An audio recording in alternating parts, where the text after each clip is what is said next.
0.1. When all values are respected, none of them are.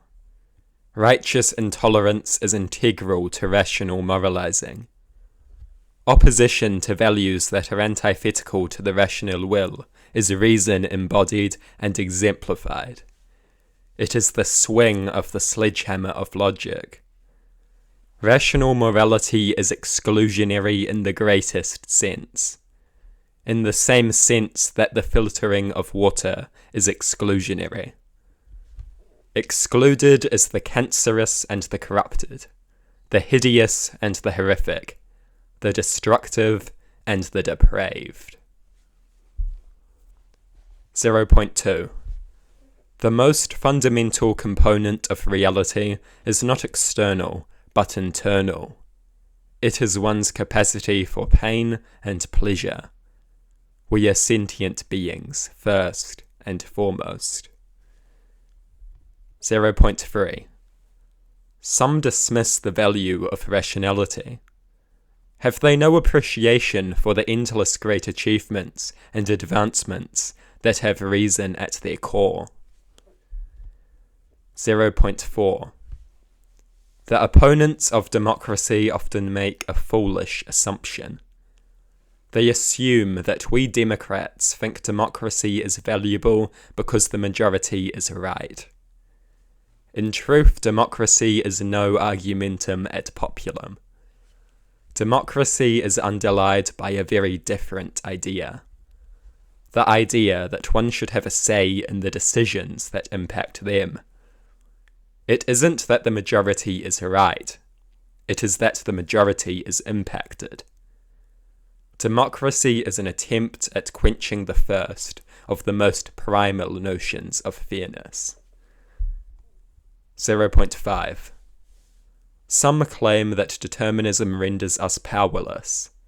What a great misconception this is.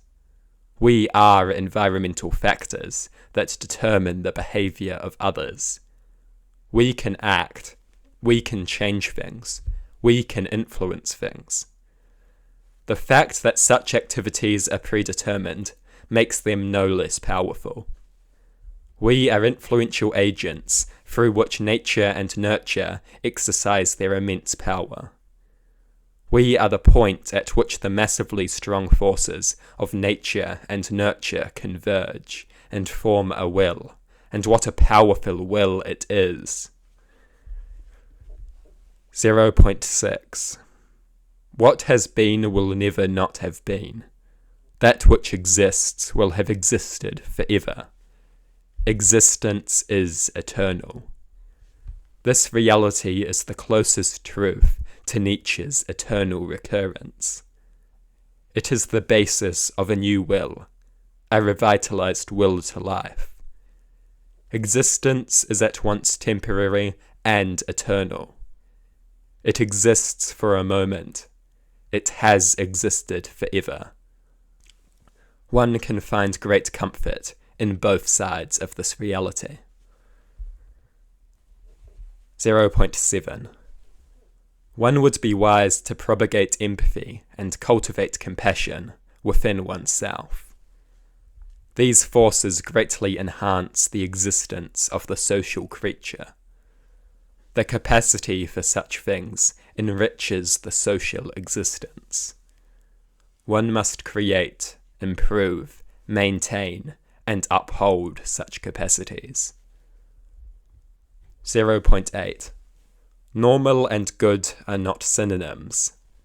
Unusual and bad are not synonyms. To recognize this reality is an indicator of a strong and free mind. 0.9. Be deeply mistrustful of the phrase, philosophy agrees. Philosophy doesn't agree on anything.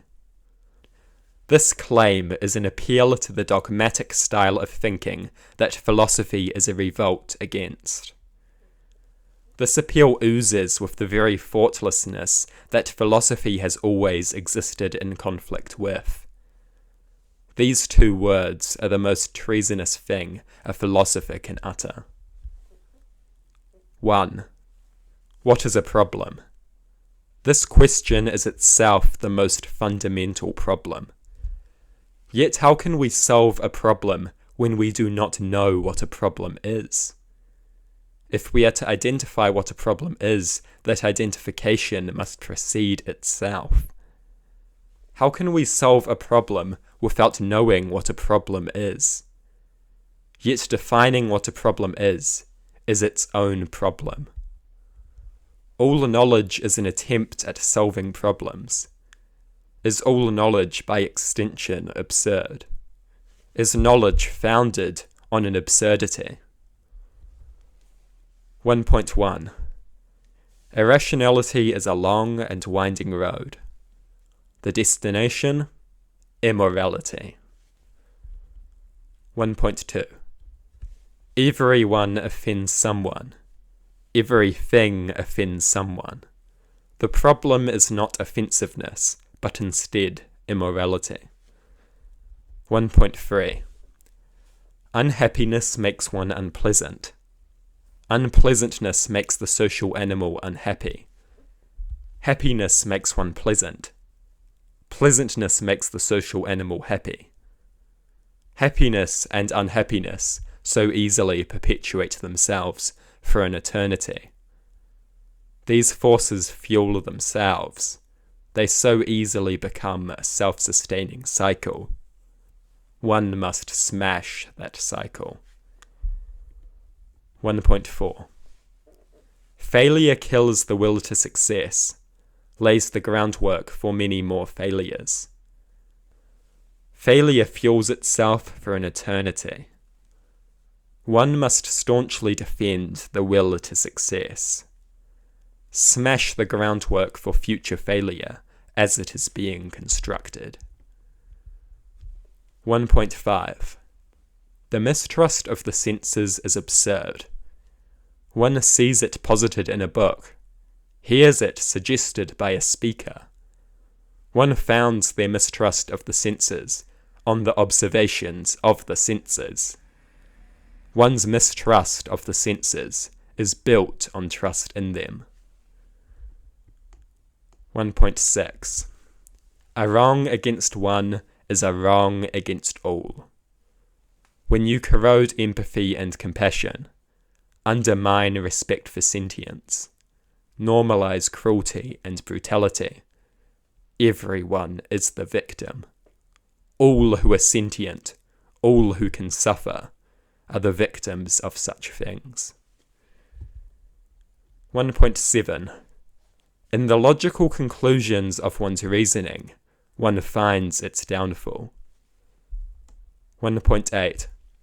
Religion is the worship of hierarchy, the purest romanticization and glorification of hierarchy, and by extension, the ultimate enemy of anarchism.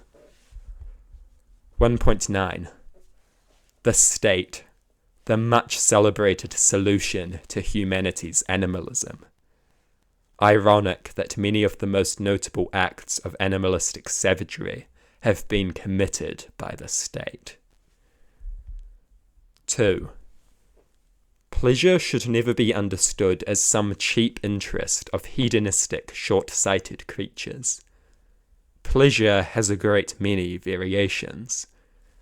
Happiness, contentment, meaning, fulfillment, satisfaction, joy. 2.1. The propagation of pity is in the interest of one who can suffer. This fundamental maxim should be reflected in the actions of all rational beings. 2.2. Every action establishes, maintains, or undermines a precedent. Some precedents are rationally desirable, others are anything but. One would be wise to keep this reality in mind when interacting with others. The centrality of precedent in social interaction is a reality that has serious moral implications.